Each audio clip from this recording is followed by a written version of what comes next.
کیا بغداد سے زیادہ دل فریب کوئی جگہ ہے؟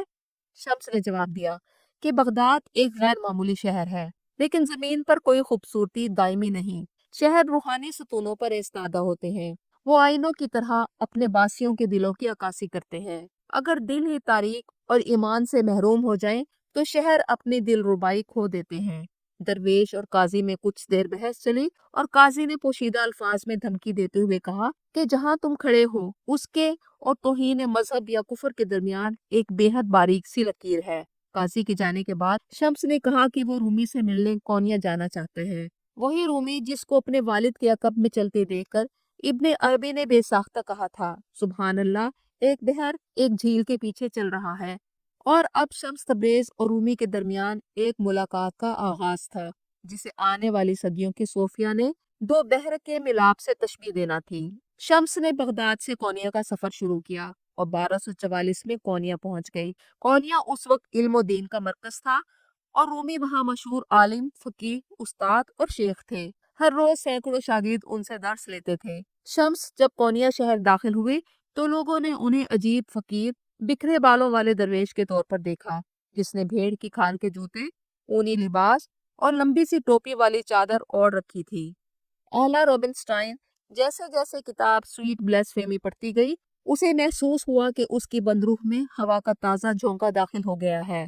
یہ اس کی زندگی میں تبدیلی کی پہلی دستک تھی۔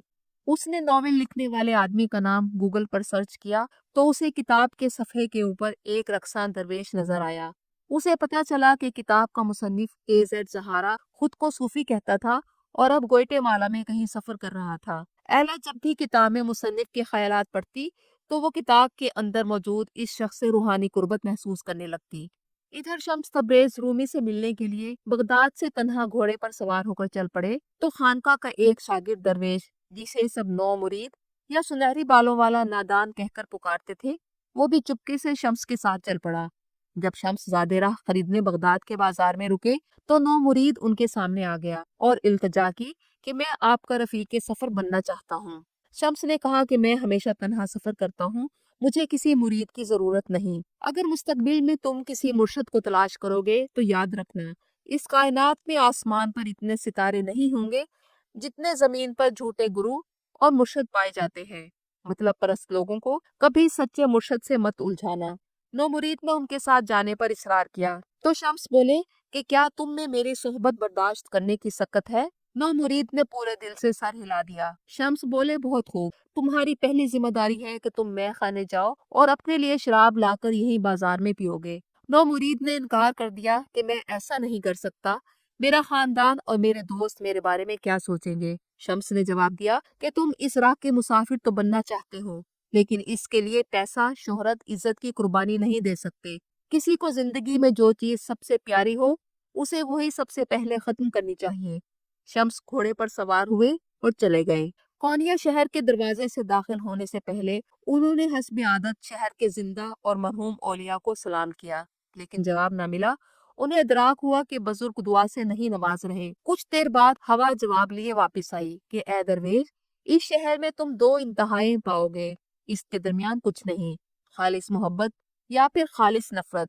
شمس نے جواب دیا، جب میرا سامنا خالص محبت کے ساتھ ہو سکتا ہے تو میرے لیے وہی کافی ہوگی۔ شمس کی ملاقات کونیا کے ایک کسان سے ہوئی جو رومی کا خطبہ سننے شہر جا رہے تھے۔ شمس بھی اس کے ساتھ کونیا کی مسجد میں پہنچ گئے جو لوگوں سے بھری ہوئی تھی، لیکن شمس رومی کا خطبہ سننے کے بجائے شہر چلے گئے کہ لوگ اس عظیم مبلغ کے بارے میں کیا کہتے ہیں۔ شمس کونیا کی گلیوں میں گھومتے رہے، لوگوں کو رومی کے متعلق باتیں کرتے سنا۔ شمس حیران تھے کہ اس قدر شہرت نے رومی کے نفس پر کیا اثر ڈالا ہوگا۔ آخر ایک دن جب رومی اپنا وعظ ختم کرنے کے بعد اپنے شاگردوں کے ہمراہ گھوڑے پر سوار ہو کر جا رہے تھے تو انہیں ہجوم میں سے راستہ بناتا ہوا ایک درویش نظر آیا۔ یہ شمس تھے، جن کے سر اور چہرے پر کوئی بال نہ تھے۔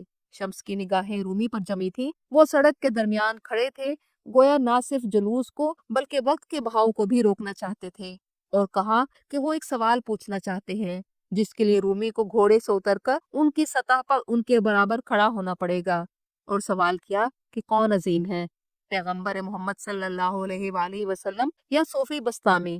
رومی کو یہ سوال اور موازنہ بہت عجیب لگا، لیکن سمجھ گئے کہ وہ کوئی دیوانہ درویش نہیں، اور وضاحت کی کہ خدا کی محبت بحر بے کنار ہے، جہاں سے ہر شخص اپنے پیالے کے مطابق پانی لیتا ہے۔ کچھ لوگوں کے پاس بڑا برتن ہوتا ہے، بستامی کا برتن چھوٹا تھا، اور ان کی پیاس ایک گھونٹ بھرنے کے بعد بجھ گئی، اور وہ اسی میں خوش تھے، جبکہ محمد صلی اللہ علیہ وآلہ وسلم کا پیالہ لامحدود تھا۔ وہ مصطفیٰ تھے، وہ چنے گئے تھے، اسی لیے ان کا دل کھول دیا گیا تھا۔ شمس نے رومی کو دیکھا، وہ دونوں احتراماً ایک دوسرے کے سامنے جھکے۔ لوگ رومی کو شمس کے سامنے جھکتا دیکھ کر حیرت زدہ رہ گئے۔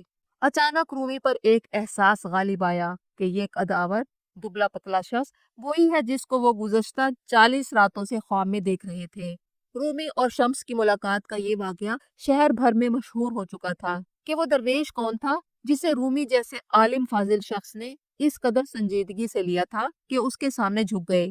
رومی کے چھوٹے بیٹے علاؤالدین نے ہمیشہ لوگوں کو رومی کے آگے جھکتے دیکھا تھا۔ اس کے لیے یہ یقین کرنا مشکل تھا کہ اس کا والد نہ صرف اس درویش کے سامنے جھک گئے تھے، بلکہ اب وہ درویش ان کے گھر میں مقیم تھا۔ رومی اور شمس کتب خانے میں 40 روز سے گوشہ نشیں تھے۔ صبح روٹی کے ایک ٹکڑے اور شام کو بکری کے دودھ کے ایک پیالے پر صابر و شاکر رہتے۔ شمس نے رومی کو سکھایا کہ خدا تک پہنچنے کا راستہ عبادت سے نہیں، محبت سے جاتا ہے۔ وہ کہتا تھا، جو تم خدا کے بارے میں سوچتے ہو، در حقیقت وہ تم خود ہو۔ اگر خدا کو محبت سمجھو تو تم محبت ہو، اگر خدا کو خوف سمجھو تو تم خوف ہو۔ ایک دن رومی نے پوچھا، محبت کیا ہے؟ شمس نے جواب دیا، محبت وہ آگ ہے جو تمہیں جلا کر راکھ کر دے گی، اور پھر اس راکھ سے ایک نیا انسان جنم لے گا۔ علاؤالدین دروازے سے کان لگا کر ان کی باتیں سننے کی کوشش کرتا۔ 40 روز کے بعد اس کے کانوں نے درویش کو رومی کو یہ کہتے سنا، اب ہم مذہب عشق کے 40 اصولوں پر بات کر چکے ہیں، اب ہمیں باہر نکلنا چاہیے۔ آپ کا بڑا بیٹا آپ کے نقش قدم پر چلتا ہے، لیکن چھوٹا مختلف ہے، اس کا دل رشک و حسد سے سیاہ ہے۔ جب وہ دروازے سے لگا درزوں سے جھانکتا ہے تو میں اسے دیکھ رہا ہوتا ہوں۔ علاؤالدین یہ سن کر غصے سے دروازہ دھکیل کر اندر داخل ہو گیا۔ رومی نے سخت برہمی کا اظہار کیا اور اسے سرزنش کرتے ہوئے نکال دیا۔ ایلا اور عزیز زہرا کے درمیان ای میلز کا تبادلہ ہونے لگتا ہے۔ دونوں کے درمیان لکھے جانے والے ہر پیغام میں سچائی، نرمی، محبت اور روشنی تھی۔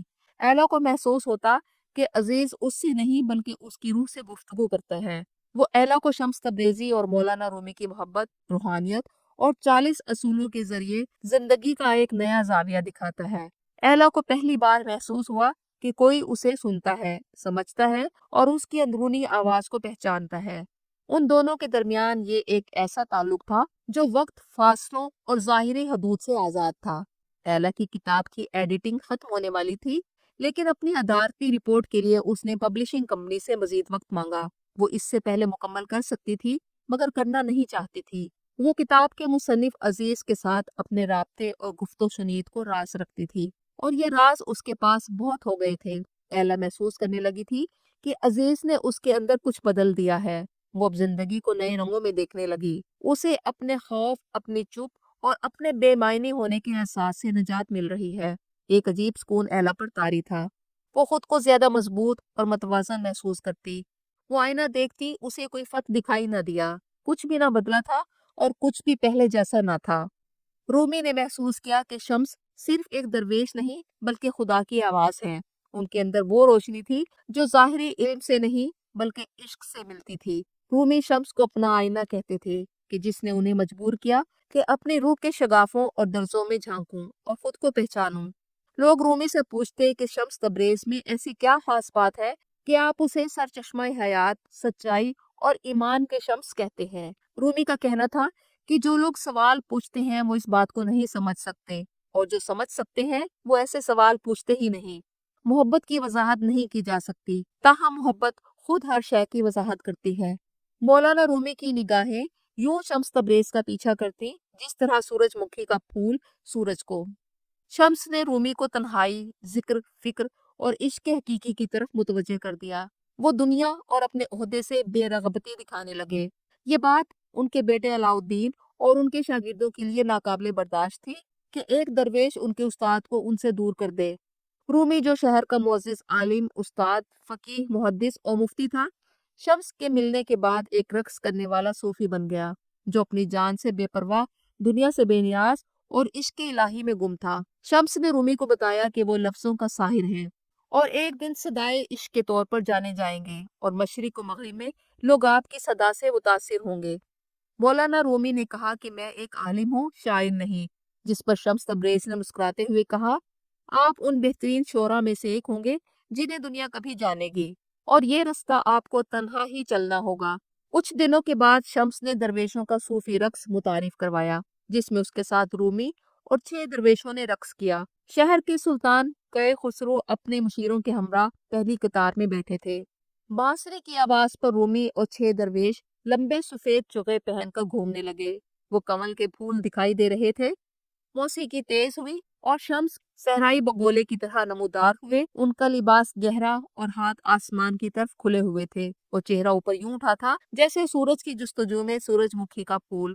موسیقی مدھم ہوئی اور تمام درویش بھی تھم گئے۔ سلطان خسرو نے سخاوت دکھاتے ہوئے طلائی سکوں سے بھری تھیلی چبوترے کی طرف اچھال دی، جسے شمس نے فوراً واپس بادشاہ کی طرف پھینک دی اور کہا، ہم درویش دولت کے لیے نہیں بلکہ یہ روحانی رقص صرف محبت کے لیے کیا جاتا ہے۔ سلطان کی اس بے عزتی پر لوگوں کا ایک گروہ احتجاج کے لیے باہر جانے لگا اور اس میں علاء الدین اور رومی کے 2 شاگرد بھی شامل تھے۔ آخر ایک رات بارش اور ہوا کے دوران شمس ایک چراغ تھام کر حسب معمول صحن میں مراقبہ کرنے آئے۔ گھرائی کا قاتل اور 6 افراد جھاڑیوں میں چھپے بیٹھے تھے، ان میں علاء الدین بھی شامل تھا۔ شمس مذہب عشق کا 37واں اصول خود کلامی میں خود کو سنا رہے تھے یا قاتل کو، کہ ہر کسی کے لیے محبت کا ایک مخصوص وقت ہے اور موت کا ایک وقت مقرر۔ ساتوں نے درویش پر حملہ کر دیا اور قاتل نے ایک تیز دھار خنجر اس کے دل میں گاڑ دیا اور لاش کنویں میں ڈال دی، اور لاش کے پانی میں گرنے کی آواز سننے کا انتظار کرنے لگے، اور وہ آواز کبھی نہ آئی۔ اس لمحے رومی شمس کی تلاش میں باہر نکلے اور کنویں کی طرف مڑے اور پھر چیخنے لگے، انہوں نے مار ڈالا، انہوں نے میرے شمس کو مار ڈالا۔ اس کے بعد رومی عالم کے بجائے دنیا کے سب سے بڑے صوفی شاعر کے طور پر ابھرے۔ ان کے لازوال صوفی شاعری مثنوی مولوی مانوی کو ہست قرآن در زبان پہلوی کہا جانے لگا۔ ایلا کتاب سویٹ بلاسفیمی ختم کر کے رپورٹ بنا چکی تھی۔ اس نے ابھی تک کبھی عزیز کی تصویر نہ دیکھی تھی۔ ایلا نے ای میل اٹیچمنٹ میں اپنی تصویر بھیج دی تاکہ عزیز بھی اپنی تصویر بھیجے۔ عزیز نے بھی اپنی تصویر بھیجی جس میں وہ درجن بھر سیاہ فام مقامی بچوں کے درمیان کھڑا تھا۔ ایلا کو ایسا محسوس ہوا جیسے اسے اس نے پہلے بھی دیکھا تھا۔ اس کا حلیہ اور جسامت شمس تبریز جیسی تھی اور سورج کی شکل کا لاکٹ گلے میں تھا۔ 3 جولائی 2008 ایلا کی زندگی کا اہم دن تھا جب اس کی پہلی اور آخری ملاقات عزیز سے ہوئی۔ ایلا کو وہ کمزور، بیمار اور تھکا ہوا نظر آیا، مگر اس کی آنکھوں میں گہری روشنی، محبت اور سکون تھا۔ عزیز نے اسے بتایا کہ وہ کینسر کا مریض تھا اور اس کے پاس زیادہ وقت نہیں، لیکن وہ ایلا سے ملے بغیر مر نہیں سکتا تھا۔ ان چند گھنٹوں میں انہوں نے زندگی، خوف، سچائی اور محبت کے اصولوں پر بات کی۔ عزیز لمحہ بلمحہ بجھتا جا رہا تھا، جیسے شمع اپنی آخری روشنی دے رہی ہو۔ وہ دونوں سیاحت کے لیے رومی کے شہر کونیا آئے کہ ایک دن دوپہر کا کھانا کھاتے ہوئے عزیز کی طبیعت بگڑ گئی۔ اسے کونیا کے ہسپتال لایا گیا جہاں وہ دنیا سے چلا گیا۔ جنازے کے لیے ایلا نے عزیز کے دنیا بھر میں دوستوں کو میلز کیں اور پرانے مسلمان قبرستان میں چمپا کے ایک بڑے درخت تلے اس کی قبر کا انتظام کیا۔ عزیز کے جنازے میں تمام مذاہب کے لوگوں نے شرکت کی۔ شمس تبریزی کی موت کے بعد رومی نے کہا تھا، تم سمجھے وہ چلا گیا مگر وہ تو میرے ساتھ ہے، وہ ہمیشہ میرے دل میں زندہ رہے گا۔ اور یہی سچائی ایلا نے بھی محسوس کی۔ وہ جان گئی کہ سچی محبت کی کوئی موت نہیں ہوتی، اور یہی 40واں اصول تھا۔